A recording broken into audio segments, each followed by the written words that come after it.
প্রশ্ন করলেন, ইয়া রাসূলুল্লাহ, আকাশে এত তারা, এই পরিমাণ নেকি কি কোন মানুষের আছে? আচ্ছা কন্ত, এটাও তো আরেক কঠিন প্রশ্ন। নেকির হিসাব কে কত নেক করছেন কোন মানুষ জানে? তাহলে মানুষ না জানলেও আমার নবী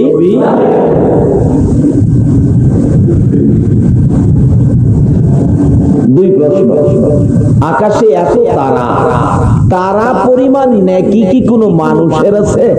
জবাব দিলেন রাসূল, আয়েশা আছে তো। হুজুর বলেন কি এত নেকি কার আছে বলুন তো? নবী বলেন, এই আকাশের তারা পরিমাণ নেকি আছে হযরত উমর ফারুক রাদিয়াল্লাহু তাআলা। মা আয়েশা বলেন, ইয়া রাসূলুল্লাহ, উমরের এত নেকি, এত নেকি, এত নেকি। আয়েশা কি ভাবতেছো, কি যেন তুমি বলবে মনে হয়? আয়েশা বলেন, ইয়া রাসূলুল্লাহ, আমি ভাবছিলাম আমার বাবা আবু বকরের কথা নি বলেন। নবী বলেন, হাসতে হাসতে বলেন, আয়েশা শোনো, উমরের নেকি হলো আকাশের তারা বরাবর। তোমার বাবার নেকির হিসাবটা শুনবে? হুজুর আমি তো শুনতে চাইতেছি। ইয়া রাসূলুল্লাহ বলুন না। রাসূল বলেন, শোনো, সমস্ত পৃথিবীর মানুষ যদি এক একজন মানুষ ওমরের মতো নেকিওয়ালা হয়, প্রত্যেকটা মানুষের নেকি আকাশের তারা বরাবর ওমরের মতো। আর সমস্ত পৃথিবীর মানুষের নেকি যদি এক পাল্লাই তুলে দেওয়া হয়, তোমার বাবা আবু বকরের এক রাতের নেকি যদি আরেক পাল্লায় তুলে দেওয়া হয়, তোমার বাবা আবু বকরের এক রাতের নেকির সাথে সমস্ত পৃথিবীর উম্মতের নেকি ওজনে কোলাবে না।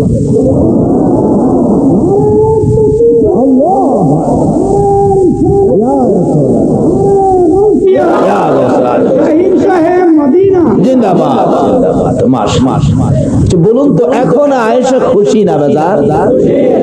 আয়েশা খুশির খেলায় আর ঢুক গিলতে পারতেছে না।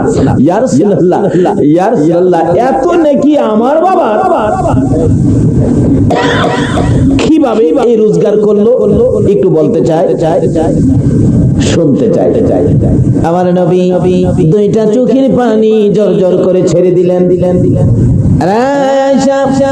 যেদিন মায়ের দেশ বাবার দেশ ছেড়ে চোখ ভর্তি পানি, বুক ভর্তি ব্যথা লইয়া মক্কা থেকে হিজরত করে মদিনায় রওনা হব, তার থেকে 6 মাস আগে তোর বাবাকে বলেছিলাম, আবু বকর গো থাকতে পারবো না, মক্কা নগরীতে হিজরত করতে হবে, মদিনায় যাব, মন বলে সঙ্গী হবে তুমি আবু বকর। ওই দিন থেকে 6 মাস পর তোর বাবার ঘরের দরজার পাশে দাঁড়াইয়া গভীর রজনীতে ডাক দিয়েছিলাম আবু বকর বলে, সঙ্গে সঙ্গে আবু বকর লাব্বাইকা ইয়া রাসূলুল্লাহ বলে জবাব দিয়ে পিছন দিয়ে বেরিয়ে আসলেন। জিজ্ঞেস করলাম, আবু বকর ডাক দেওয়ার সাথে সাথে জবাব দিলে তুমি কি ঘুমাও নাই? আবু বকর বলেন, ইয়া রাসূলুল্লাহ, আমি কেমন করে ঘুমাবো? আপনি বলেছিলেন হিজরত করবেন, সঙ্গী হব আমি। ওই দিন থেকে আমি আবু বকর ঘুমায় না, দরজার পাশে হিজরতের সামান কাঁধে নিয়ে দাঁড়াইয়া থাকি। হুজুর আমি যদি ঘুমিয়ে থাকি, আপনি নবী দরজার পাশে দাঁড়াইয়া আবু বকর আবু বকর বলে ডাকবেন, এই বেয়াদবি আমি করতে পারি না। ইয়া রাসূলুল্লাহ, ওই দিন থেকে 6টা মাস পার হয়ে গেল। 6 মাসের মধ্যে একটা দিন পিঠ বিছানার মধ্যে লাগাই নাই।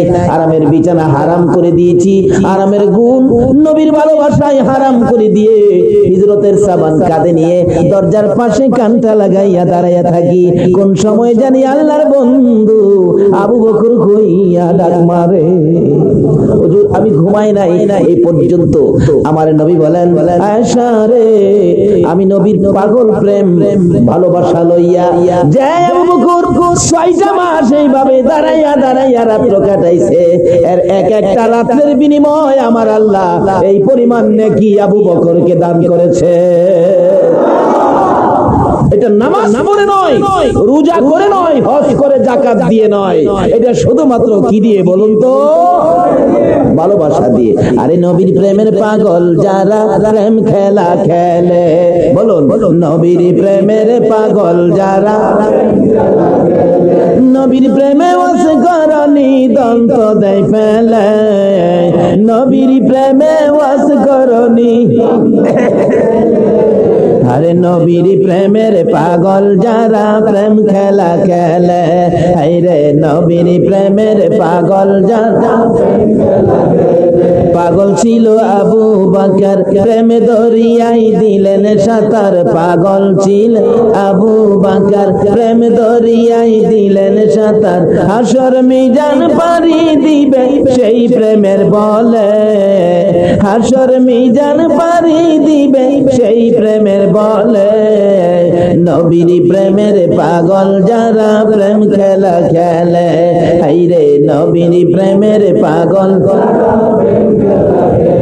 হানজালা পাগল ছিল নবীর প্রেমে জীবন দিল, হানজালা পাগল ছিল নবীর প্রেমে জীবন দিল, গোসল করাইল তারে ফেরেশতার দলে, গোসল করাইল তারে ফেরেশতার দলে, নবীর প্রেমের পাগল যারা প্রেম খেলা খেলে, হায়রে নবীর প্রেমের পাগল যারা। কি বলেন? এই নবীর প্রেমে বসে থাকলে বাজেট বেশি হবে না কম হবে? যে বলুন, পৃথিবীর কোন নবী রাসূল কোন মানুষ পারছে কি ফেরেশতাদের হাতে গোসল হইতে? একটাই ব্যক্তি গোসল ফেরেশতারা দেয়, সে নবীর পাগল হযরতে সেই নবীর প্রেমে জাগ্রত থাকলে, চোখে ঘুম না দিলে এই চোখের জন্য জাহান্নামের আগুন হারাম। আপনারা যে বসে আছেন কি বললেন? মনটা কি কয়? এই বাজেট আমরা পাবো কিনা? ইনশাআল্লাহ বলেন, ইনশাআল্লাহ পাবো। কেন? এই বাজেটগুলি আমাদের নামে অ্যালটমেন্ট দেওয়ার জন্য আমার নবী, উম্মতের কান্ডারি নবী, গুনাহগারের বন্ধু নবী মদিনার রওজা পাকে শুয়ে আছে। নবী তো দাওয়াত পেয়েছিলেন আরশে যাওয়ার জন্য, যায় নাই। সিদরাতুল মুনতাহা যাওয়ার জন্য যায় নাই। জান্নাতুল ফিরদাউসে যাওয়ার জন্য একটা প্রস্তাবও নবী রাখে নাই। নবী বলছেন, না, আমি আমার উম্মতের পাশে মদিনায় শুয়ে শুয়ে তামাম পৃথিবীর উম্মতের খবর রাখবো। জোরে জোরে কোন সুবহানাল্লাহ। আমরা কি করি না করি, প্রত্যেক জুমার দিন আসরের নামাজের সময় সমস্ত পৃথিবীর উম্মতের হিসাবের খাতাগুলো জুমার দিন মদিনা নিয়ে জমা দেওয়া হয়। আল্লাহ কয়, আমার বন্ধুরে আগে দেখাবি, বন্ধু সিগনেচার হইলে আমি কবুল করব। সুবহানাল্লাহ। হাসতে কইলেন সকল নবী রাসূলের কথাগুলো, আমলগুলো, ইবাদতগুলো পর্যন্ত আমার নবীর সিগনেচার না হওয়া পর্যন্ত আমার আল্লাহ কবুল করে না। আজকে সেই নবীর উম্মত হইয়া রাতে জাগ্রত থাকবো, আমাদের ভাগ্য ভালো হবে না খারাপ হবে? এই আয়োজন কে করেছেন? আপনারা কেমন মায়ের সন্তান? নিশ্চয়ই যারা মাহফিলের আয়োজন করেছেন, যারা মাহফিলে বসেছেন, আপনার মা আপনি পেটে থাকাকালীন নবীর উপর দুরূদ শরীফ পড়ছিল। এই দুরূদের তাসির আপনাদের গায়ে আছে বিধায় আজকে নবীর প্রেম ভালোবাসায় রাত্র জাগ্রত থাকতে আপনাদের ইচ্ছে হয়েছে। ওই নবীর প্রেম আর ভালোবাসায় টান দিয়েছে যে আল্লাহ আমাদেরকে সে নবীর ভালোবাসায় এই মাহফিলে বসে রাত্র কাটানোর ব্যবস্থা করে দিয়েছেন, কবুল করেছেন। আজকে কি যে ভাগ্য আমরা এই বাজেট, এই নবীর প্রেম ভালোবাসায় যে চোখে ঘুম দেয় নাই, এই চক্ষু জাহান্নামের আগুনের জন্য হারাম হয়ে যায়। 2 নাম্বার হলো যেই চোখ থেকে আল্লাহর আযাব গজবের ভয়ে একটা ফোঁটা পানি বাহির, এক ফোঁটা পানি। যার চোখ থেকে আল্লাহর আযাব গজবের ভয়ে চোখ থেকে এক ফোঁটা পানি বাহির করতে পারছেন, তার জন্য জাহান্নামের আগুন হারাম। 3 নাম্বার হলো যেই জিনিস আমার জন্য দেখা হারাম, এই হারাম বস্তুর থেকে যার চোখটা ফিরায় রাখছে, ওই চোখের জন্য জাহান্নামের আগুন হারাম। তাহলে আমরা 3টা জিনিস এখানে পাইলাম। এর প্রথমটা হলো যেই চোখ নবীর প্রেমে যাবে। আপনারা কার প্রেমে বসে আছেন? তাহলে আপনারা যে আল্লাহ এভাবে নবীর প্রেমে আপনাদেরকে কবুল করেছেন, জোরে সোরে আবারও বলুন আলহামদুলিল্লাহ। এটা কি এই সে নবীর উম্মতের আওয়াজটা এরকম হইলে চলবে? গর্জিয়াস হওয়া দরকার। এই নবীর উম্মত কি দুর্বল না সবল? কিভাবে সবল? হাদিস শরীফ খুঁজলে পাবে। আমার নবী এক যুদ্ধের সৈন্য পাঠাবেন, যে যুদ্ধের সেনাপতি ছিলেন হযরত উবাইদা ইবনে জাররাহ রাদিয়াল্লাহু তাআলা। এক জালিম বাদশার বিরুদ্ধে যুদ্ধ। জালিম বাদশা ৬০,০০০ সৈন্য মোতায়েন করছে। বলুন কয় হাজার? ৬০,০০০ সৈন্য মোতায়েন করছে। এই ৬০,০০০ সৈন্যের বিরুদ্ধে যুদ্ধে যাবে সেনাপতি উবাইদা ইবনে জাররাহ। বলতেছেন এই ৬০,০০০ এর মোকাবেলায় আখিরি নবীর উম্মত একজন পাঠানো হবে।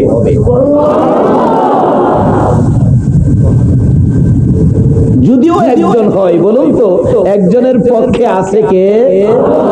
এই নবীর পক্ষে যদি আমরা থাকি, আমাদের পক্ষে থাকবে কে? কি যে আমাদের ভাগ্য, কি লাগবে, কি দরকার?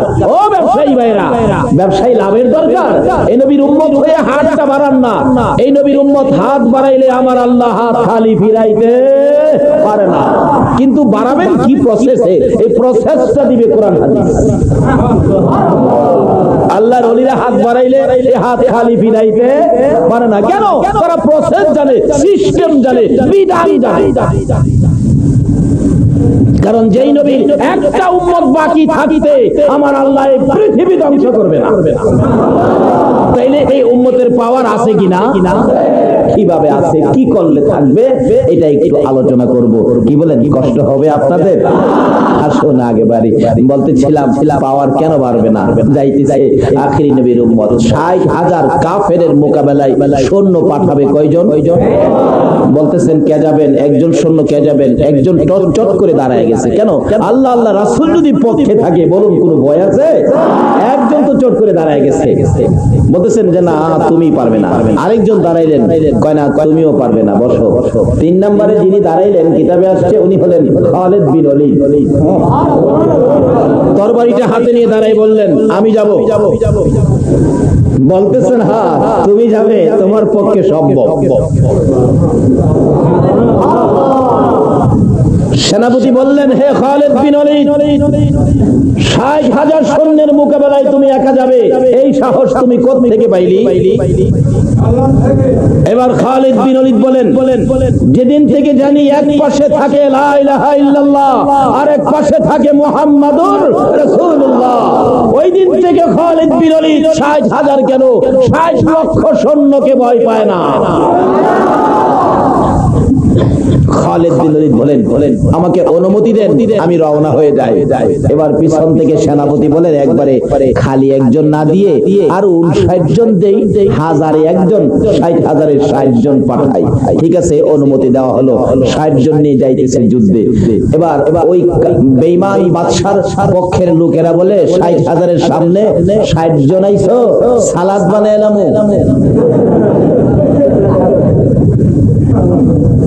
কিতাব বলেন খালিদ বিন ওলীদ আকাশের দিকে তাকিয়ে বলেছেন প্রভু গো, তুমি যার খাতিরে সব বানাইছো, আমি তোমার সেই বন্ধুর গোলাম, তোমার সেই বন্ধুর বিজয়ের পতাকা উড়ানোর জন্য তরবারি হাতে নিয়েছি। আল্লাহ বলেন খালিদ বিন ওলীদ ভয় পাইস না, এই তরবারির পক্ষে আছি আমি আল্লাহ। যুদ্ধ শুরু হয়ে গেল। খালিদ বিন ওলীদ বলেন এই তরবারিটা আকাশের দিকে ওরা একটা ডাক মারছে, নারায়ে তাকবীর, আল্লাহু আকবার। এইভাবে এক ডাকে আক্রমণ শুরু করলে কাফের বেঈমানেরা বলে আমরা দেখতেছি এই তরবারির সাথে আকাশ থেকে ৬০,০০০ তরবারি একবারে মারতেছে। এই নবীর পক্ষটা কত পাওয়ারফুলি পক্ষ। ৬০,০০০ খতম। পিছনের লোকজন যারা দেখতে আইছিল বাদশার কাছে খবর দিল, বাদশা সুবিধা হবে না, এক তরবারি দিয়ে ৬০,০০০ খতম। বলস কি? হ্যাঁ। লোকটার নাম কি? শুনেছি ময়দানে কে যেন বলে খালিদ বিন ওলীদ। আল্লাহু আকবার। নারে তাকবীর, নারে রিসালাত, নারে গাউসিয়া। ডাকতেছে, শুনছি ময়দানে খালি আওয়াজ হয়, লোকটার নাম খালিদ বিন ওলীদ। বাদশা কই তাহলে তো লোকটাকে আমার দেখতে হয়। তোমরা যা বলো বাদশা খালিদ বিন ওলীদকে দেখতে চাইছে, মানে ইচ্ছা হলো কোন রকম নিতে পারলে তারে কি করবে? কতল করে দিবে। এদিকে যেই রাস্তা দিয়ে এরকম রাস্তা দিয়ে ঢুকবে খালিদ বিন ওলীদ, কিতাব বলেন এই রাস্তার দুই পাশে 3 লক্ষ সৈন্য মোতায়েন করছে। সৈন্যদের অবস্থান ছিল কি, তরবারি দিয়ে গেট বানাইছে এভাবে, দুই দিকে সৈন্যরা লাইন করে দাঁড়ায় আর তরবারি এভাবে দিয়ে গেট বানাইছে। এই তরবারির গেটের ভিতর দিয়ে খালিদ বিন ওলীদ ঢুকবে। চিন্তা করছেন নি ব্যাপার? উবাইদ ইবনে জাররা বলতেছেন, হে খালিদ বিন ওলীদ, লোকটা তোমার সাথে কি বলতেছে? সেনাপতি, লোকটা নাকি বাদশার পক্ষ থেকে আসছে, আমাকে বলছে বাদশার সাথে দেখা করতে। উবাইদ ইবনে জাররা বলেন, না না, সেনাপতির সাথে কথা বলো। তোমরা কি খালিদ বিন ওলীদকে নিয়ে কতল করবে? না, আমার সাথে কথা বলো। খালিদ বিন ওলীদ বলেন, এই সেনাপতি বাধা দিও না, এখনো তরবারির রক্ত শুকায় নাই। যার প্রেম ভালোবাসায় ময়দানে এসেছি, যার প্রেম ভালোবাসায় আল্লাহ রাব্বুল আলামিনের পক্ষ থেকে শক্তি পেয়েছি, এই শক্তি রক্ত এখনো শুকায় নাই, আমাকে যেতে দাও। এমন কোন বাদশা নাই খালিদ বিন ওলীদকে বাধা দিয়ে রাখতে পারে। যেতে দাও। ঠিক আছে, যাও। যাইতেছে তরবারিটা হাতে, যাই দেখি গেটের মধ্যে এইভাবে সৈন্যরা তরবারি দিয়ে গেট করে রাখছে। এই যে অবস্থা গেট করেছে, মাথা একটু নত করে ঢুকতে হয়, নত করে। আছে না আমাদের দেশে বড় বড় লোকের বাড়ির গেট দেখলেন না, মাথা নত করে ঢুকতে হয়। এটা কোন বিধান, কোত্থেকে পাইলে? খালিদ বিন ওলীদ বলেন, তোমরা গেট উঁচু করো। কয় না, এই বাদশার দরবারে ঢুকতে গেলে মাথা নত করেই ঢুকতে হয়।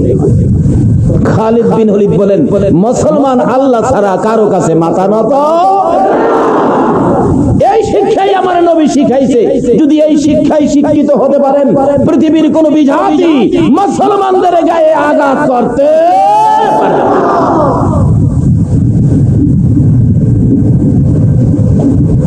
আমরা আখিরি নবীর উম্মত, যেই নবী না হইলে জগৎ। যে নবীর ভালোবাসায় এক রাত্রে উমরের মতো নাকি সমস্ত পৃথিবীর মানুষের হইলেও ওজনে কোলায় না।